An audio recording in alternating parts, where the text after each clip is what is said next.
The journey to the neighboring kingdom was longer than Mara had imagined. The morning sun slowly climbed higher as she walked beside Tina's father along the dusty road.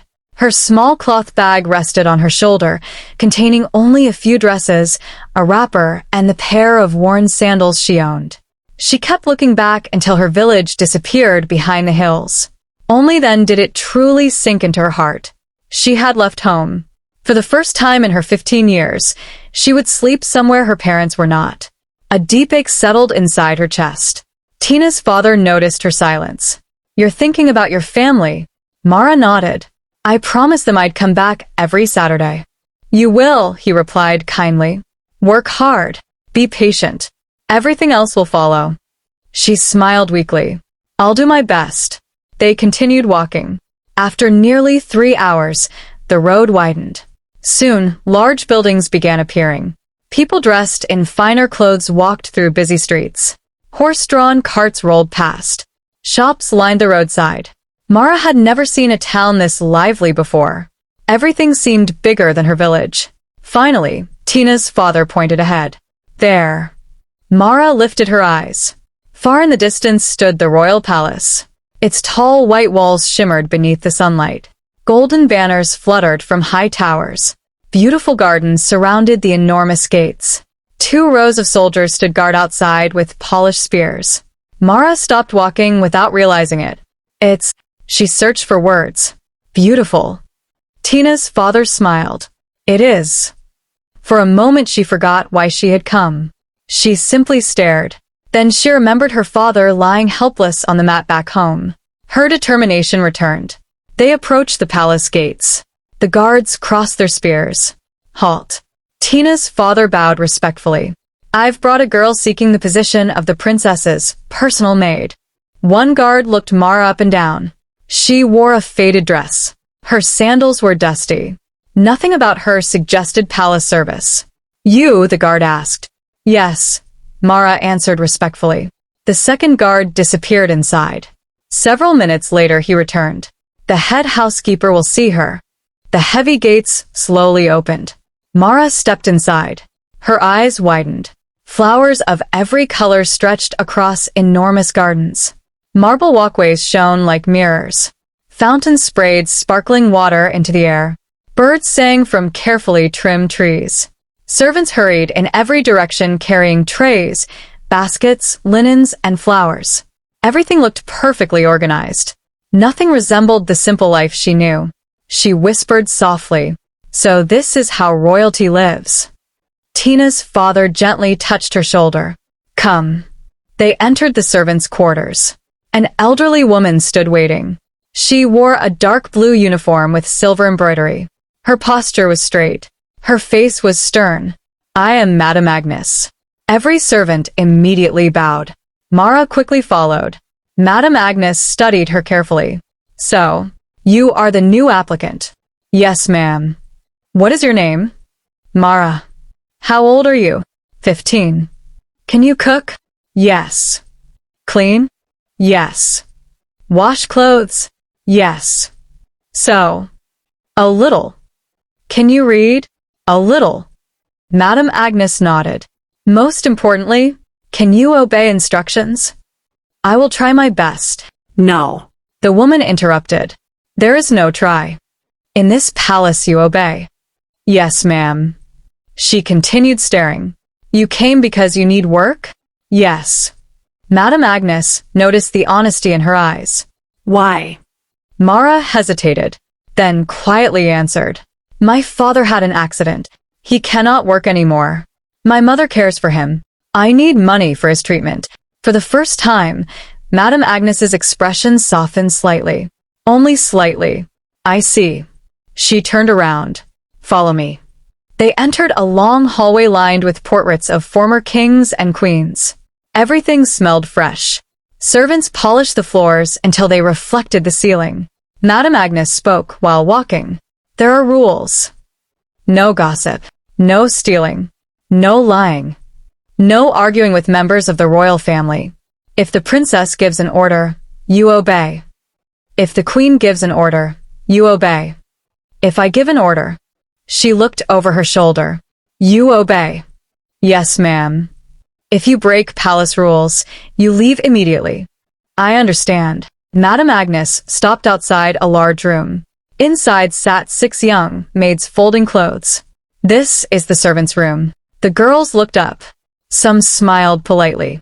Others looked curious. Madame Agnes spoke. This girl is Mara. She is applying to become Princess Zara's personal maid. The room instantly fell silent. Every maid exchanged nervous glances. One girl whispered. Another one. Another quietly shook her head. Poor thing. Madame Agnes ignored them. I'll return shortly. She left. The moment the door closed, one maid hurried toward Mara. My name is Lila. I'm Grace. I'm Naomi. Soon they surrounded her. One asked quietly, do you know who Princess Zara is? The princess. Yes, but do you know what she's like? Mara shook her head. Another maid sighed deeply. She's beautiful, rich, elegant, and she lowered her voice. Very difficult. Another girl added. I lasted only 5 days. What happened? Nothing I did pleased her. If I folded dresses, they weren't neat enough. If I brushed her hair, it hurt. If I served food, it wasn't warm enough. Another maid laughed bitterly. One day she threw a glass of juice at me because I walked too loudly. Mara blinked. Walked too loudly. Yes. Another girl nodded. I lasted 2 weeks. What happened to you? She made me arrange her jewelry. I arranged everything exactly the way she wanted. She changed her mind, then blamed me. Everyone sighed. Lila looked at Mara with sympathy. Why are you taking this job? My father is sick. Silence filled the room. They immediately understood. Grace gently squeezed Mara's hand. Then I understand. Another maid whispered, if you're here because of your family, you'll probably stay longer than we did. Madame Agnes returned. The princess is ready. Every maid looked at Mara with pity. Good luck. You'll need it. Mara smiled softly. Thank you. She followed Madame Agnes through another hallway. The palace became more luxurious with every step. Golden chandeliers hung from high ceilings. Large paintings covered the walls. Fresh flowers stood in expensive vases. Finally, they stopped before 2 giant carved doors. Madame Agnes knocked twice. A voice answered from inside. Come. The doors opened. Princess Zara sat before a huge mirror while another maid brushed her long black hair. Her birthday crown rested nearby. She wore an elegant silk gown. Beside her sat Ivy. They were laughing about something. Madame Agnes bowed. Your Highness, the new applicant has arrived. Zara barely looked. So, this is the next one. She slowly turned. Her sharp eyes landed on Mara. She looked her up and down. Old dress. Simple hairstyle. Calloused hands. Village girl. Zara smiled slightly. So, you're the one. Mara bowed respectfully. Good morning, Your Highness. No reply came. Several uncomfortable seconds passed. Then Zara stood. She walked slowly around Mara like someone inspecting an animal. You look frightened. I'm only trying to be respectful. Zara touched Mara's rough hands. You've worked on farms. Yes, Your Highness. I can tell. She looked toward Ivy. She's definitely not one of those lazy girls. Ivy laughed. She certainly doesn't look like a princess. Both laughed. Mara remained silent. Zara noticed. You don't speak much. I only speak when necessary. Interesting. She walked back to her chair. What is your name? Mara. You know who I am? Yes, Your Highness. And you are Princess Zara, the daughter of the king and queen. Good. Zara sat down. If you become my maid, you belong to me while you're here. You wake before I do. You sleep after I do. You go where I go. You carry what I carry. You do exactly what I tell you. Do you understand? Yes, Your Highness. And if I become angry, Mara quietly answered, I will remain respectful. Ivy burst into laughter. Did you hear that? This one actually thinks respect will save her. Zara smiled. We'll see. She suddenly pointed toward a wardrobe. My dresses. Arrange them. Mara immediately walked over. The wardrobe was enormous. Hundreds of expensive gowns hung inside. Silk, velvet, lace, colors she had never seen before. She carefully began organizing them by color and length. Every movement was gentle. Nearly an hour passed. Finally, she stepped back. Your Highness, I'm finished. Zara walked over. She examined every dress. Silence. Then, without warning, she grabbed several gowns and threw them onto the floor. No, they're wrong. Mara looked confused. Arrange them again. Yes, Your Highness. She quietly started over. Ivy watched with amusement. I thought she'd complain by now. So did I. Another hour passed. Again, Mara finished. Again, Zara inspected. Again. No. She pulled everything apart. Do it again. This continued until evening. Not once did Mara raise her voice. Not once did she argue. Not once did she sigh. She simply kept working. Finally, even Madame Agnes looked surprised. Most girls cried before lunch. Mara hadn't complained once. As the sun began setting, Zara folded her arms. You may eat. Thank you, Your Highness. Mara quietly left. In the servants' dining room, the other maid stared. You're alive. She smiled tiredly. Barely. They laughed. What happened? I arranged dresses. Only dresses? 3 times. Everyone groaned. That's how she starts. Lila handed Mara an extra piece of bread. You'll need your strength. Thank you. That night, Mara was shown a tiny servant's room. It contained only a narrow bed, a wooden stool, a small window. Compared to home, it felt strangely empty. She sat on the bed and removed her sandals. Her feet ached terribly. Her back hurt. Her hands trembled from exhaustion. Yet she reached into her small bag. Inside was a tiny piece of cloth her mother had sewn years ago. She held it tightly. Papa, she whispered, I'll earn enough, no matter how difficult this becomes. She knelt beside the bed, closed her eyes, and prayed softly. God, please watch over my parents tonight.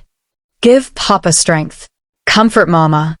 And please, give me the strength to endure whatever tomorrow brings. Across the palace, Princess Zara sat with Ivy on her balcony. Ivy smiled. She didn't cry. No, she didn't. Zara looked toward the servants' quarters. But tomorrow? A slow smile spread across her face. I'll give her a task no village girl can possibly complete. The night grew quiet. Unaware of the cruel test waiting for her with the morning sun, Mara finally closed her eyes, determined to endure every hardship for the people she loved.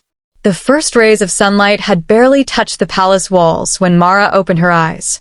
For a brief moment, she forgot where she was.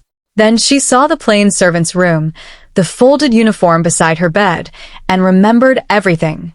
She was no longer at home. She quickly knelt beside her bed. Thank you, Lord, for protecting my family through the night. Please give me strength for today.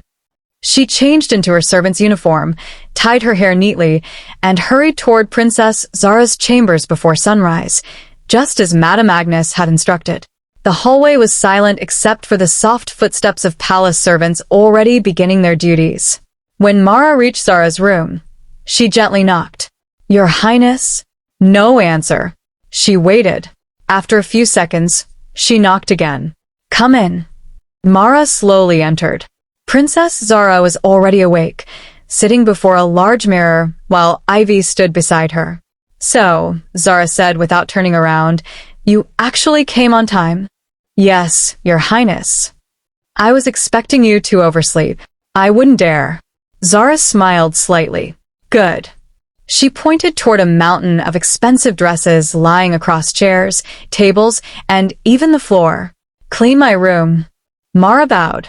Yes, Your Highness. As soon as she began folding the dresses, Zara added, without disturbing anything. Mara paused. The room was already in complete disorder. She quietly began organizing every item exactly where she believed it belonged. Hours passed.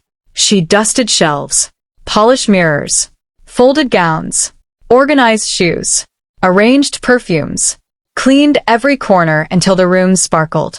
When she finally stepped back, Zara slowly stood. She looked around. Everything looked perfect. For several moments, she said nothing. Then she deliberately walked to the dressing table. With one sweep of her arm, crash. Perfume bottles, combs, ribbons, and jewelry scattered across the floor. Mara looked down. Ivy burst into laughter. Oh, dear. Looks like you'll have to start again. Zara folded her arms. You missed that corner. Without saying a word, Mara knelt and began picking everything up. She handled each bottle carefully, making sure nothing broke. Zara watched closely. She had expected tears, or anger, or at least frustration. Instead, nothing. The village girl simply continued working. That irritated Zara far more than complaints would have. Meanwhile, hundreds of miles away, Mara's mother gently helped her husband sit up.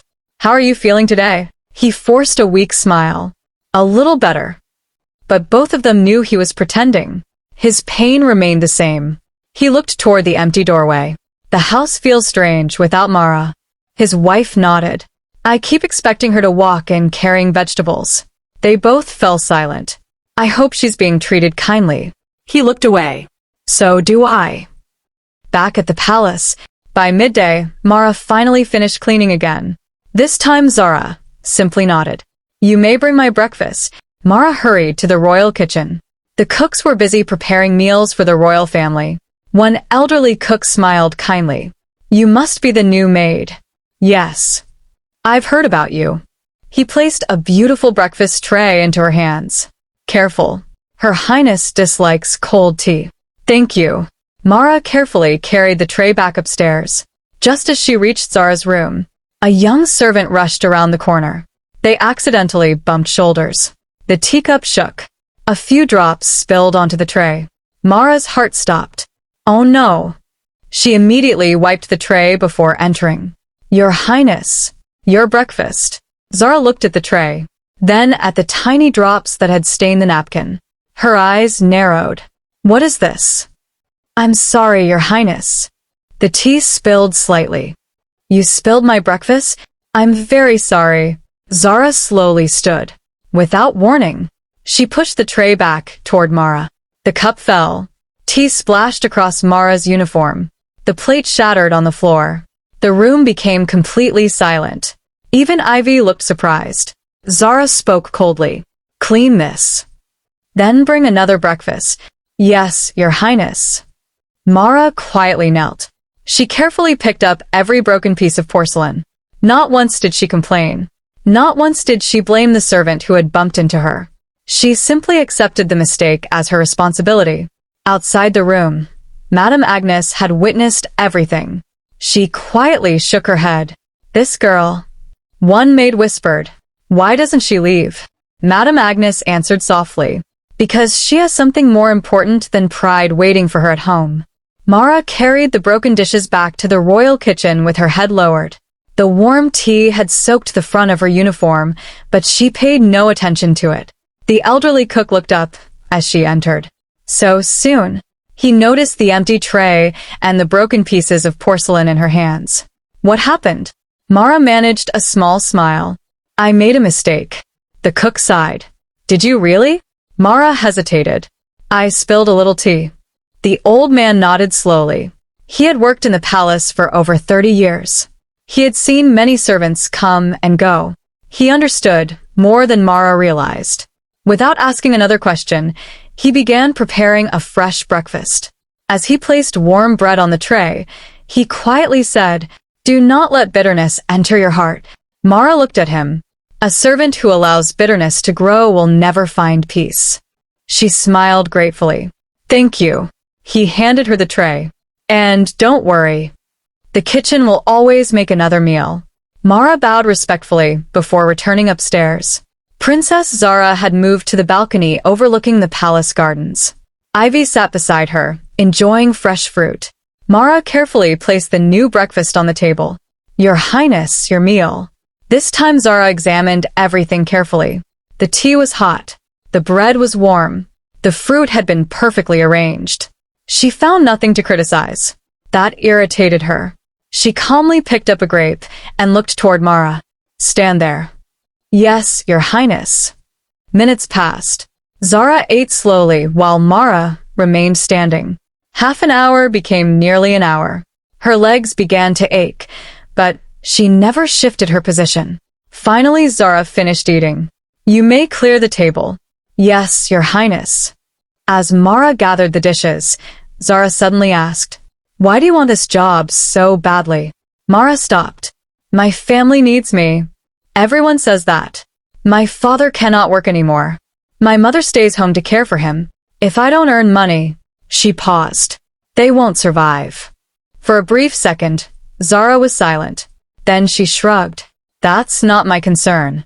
No, Your Highness. Later that afternoon, Madame Agnes assigned Mara to help organize the princess's wardrobe. The room contained hundreds of dresses. Each had to be brushed, folded, or hung according to palace rules. Another maid named Lila quietly joined her.